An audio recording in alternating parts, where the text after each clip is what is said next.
Channel Saraswati commerce academy. तो friends, आज हम करने वाले हैं company accounts issue of debentures का एक नेक्स्ट टॉपिक। आज के हमारे टॉपिक का नेम है difference between shares and debenture. तो आज हम इसके डिफरेंस के बारे में बात करेंगे कि इन दोनों के बीच में क्या क्या डिफरेंस है। हमने शेयर वाला चैप्टर जो है, हमने अपने पिछले चैप्टर में इसकी सारी वीडियोस बना रखी है। इसके बारे में कि इससे रिलेटेड शेयर्स क्या होते हैं, इनकी क्या फीचर्स है, सब कुछ हमने इसकी अपनी प्रीवियस वीडियो में डिस्कस कर रखा है। और डिबेंचर्स वाला हमारा एक नेक्स्ट टॉपिक स्टार्ट हो चुका है। तो अगर आपको उन सभी के लिंक चाहिए तो आपको डिस्क्रिप्शन बॉक्स में मिल जाएंगे। तो फ्रेंड्स, अगर आप चैनल पर न्यू हो तो चैनल को सब्सक्राइब कर दीजिए, वीडियो को लाइक कर दीजिए, बेल आइकन को प्रेस जरूर कर दीजिएगा ताकि आपको आगे आने वाली वीडियोस का नोटिफिकेशन मिलता रहे। और अपने फ्रेंड सर्कल में इस वीडियो को जरूर शेयर कीजिएगा।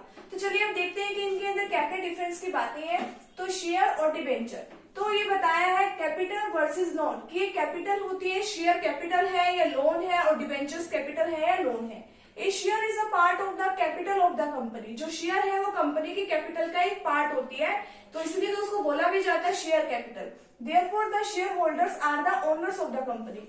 तो जिसके पास ये कैपिटल होती है, ठीक है, जिसके पास ये शेयर्स होते हैं, तो वो कंपनी के शेयर कैपिटल को भी इन्होंने दिया होता है। तो वो जो इन्वेस्ट करते हैं कंपनी के लिए, वो क्या होते हैं, कंपनी के ओनर्स होते हैं। तो उसको ओनर्स माना जाता है और ये कंपनी की कैपिटल का एक पार्ट है।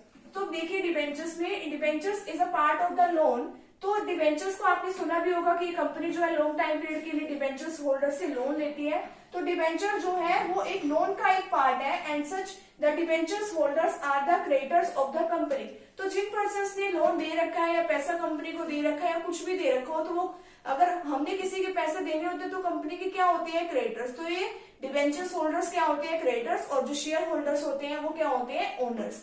नेक्स्ट है डिविडेंड वर्सेस इंटरेस्ट कि इनको जो इन्होंने पैसा दिया होता है, दोनों ने बेसिकली पैसा ही दिया होता है बिजनेस के अंदर, तो इनको इंटरेस्ट मिलता है या इनको डिविडेंड मिलता है। A share holders gets dividend from the company.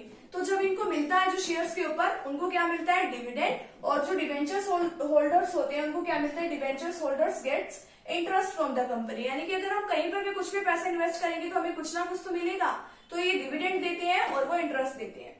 Next है फ्लक्चुएट और फिक्स रेट ऑफ इंटरेस्ट कि क्या इनका रेट फ्लक्चुएट होता रहता है, बदलता रहता है, क्या फिक्स रहता है। अब देखिए किसका इंटरेस्ट फ्लक्चुएट है, किसका फिक्स्ड है। तो dividend is paid only when there are profits. Dividend तभी पे किए जाते हैं जब प्रॉफिट्स होते हैं। अब कोई कंपनी का ओनर है तो उसको तो कुछ तभी मिलेगा ना अगर कंपनी को कुछ प्रॉफिट्स होंगे। तो द रेट ऑफ डिविडेंड में fluctuate from year two year depending upon the profits.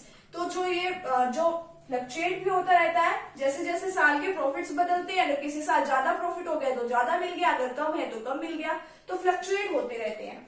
और जो डिबेंचर्स के ऊपर इंटरेस्ट होती है वो फिक्स रहती है। The rate of interest is fixed. इनके ऊपर इंटरेस्ट रेट बिल्कुल फिक्स रहती है। And it must be paid irrespective of the company making a profit और इनकरिंग अ लॉस। चाहे कंपनी को प्रॉफिट हो चाहे कंपनी को लॉस हो, जब उसके ऊपर एक बार फिक्स रेट से इंटरेस्ट रख दिया तो वो देना ही है, चाहे प्रॉफिट हो या लॉस हो। नेक्स्ट है सिक्योर्ड और अनसिक्योर्ड कि जो शेयर्स होते हैं वो सिक्योर होते हैं कंपनी के एसेट्स पे या नहीं होते। ए शेयर इज ऑलवेज अनसिक्योर्ड, वो अनसिक्योर्ड होते हैं, कंपनी के एसेट्स उनके ऊपर सेफली नहीं रखी जाती कि अगर आपको पैसा नहीं मिला तो आप उनको बेच के फिर पैसा ले लेना, ऐसा कुछ नहीं है। तो वो अनसिक्योर्ड होते हैं, hence they bear more risk. तो उनके लिए ज्यादा रिस्क होता है, ठीक है, क्योंकि अब उनको कोई पक्का नहीं है कि उनको इन फ्यूचर पैसा मिलेगा या नहीं मिलेगा। नेक्स्ट है debentures are usually secured on the assets of the company hence they bear little risk. और ये मोस्टली कंपनी की सिक्योरिटी पे, एसेट्स पे सिक्योर्ड होते हैं, तो इनके लिए कम रिस्क होता है थोड़ा। नेक्स्ट है priority of repayment of the principal in case of winding up. मान लो कंपनी क्या होने लगे, वाइंडिंग अप होने लगे, कंपनी खत्म होने लगे, ठीक है, कंपनी को बंद करने लग जाए, तो पेमेंट किसके दी जाएगी, शेयर्स की पहले दी जाएगी या डिबेंचर्स की पहले दी जाएगी। In the case of winding up, the payment of share capital is made after the repayment of debentures. तो इनकी जो कैपिटल दी जाती है, शेयर कैपिटल, ठीक है, जो इन्होंने इन्वेस्ट कर रखी है, वो डिबेंचर्स होल्डर की जो पेमेंट कर दी जाती है उसके बाद इसकी पेमेंट की जाती है, ठीक है। और तो जाहिर सी बात है, तो जो डिबेंचर्स की पेमेंट की जाएगी वो इनसे पहले की जाएगी। In the case of winding up the payment of debentures is made before the payment of share capital. अब देखिए, एक तो कंपनी के ओनर्स है, एक कंपनी के क्रेडिटर्स है। तो सबसे पहले तो जो ओनर है वो यही चाहेगा ना, पहले हम दूसरों की पेमेंट करते हैं अगर हम खत्म करने जा रहे हैं, तो बाद में अपनी कैपिटल जो कुछ बचेगी वो सही, ठीक है। नेक्स्ट है restrictions on issue of discount कि ये क्या रिस्ट्रिक्शन लगाती है कि हमें डिस्काउंट देना है या नहीं देना। Shares can not be issued at discount except sweet equity shares. Only sweet equity shares पे ही डिस्काउंट दी जाती है, बाकी किसी भी तरीके के शेयर्स पे डिस्काउंट देने के लिए कंपनी ने रिस्ट्रिक्शन लगा रखा है। रिस्ट्रिक्शन का मतलब मना कर रखा है कि डिस्काउंट नहीं देना।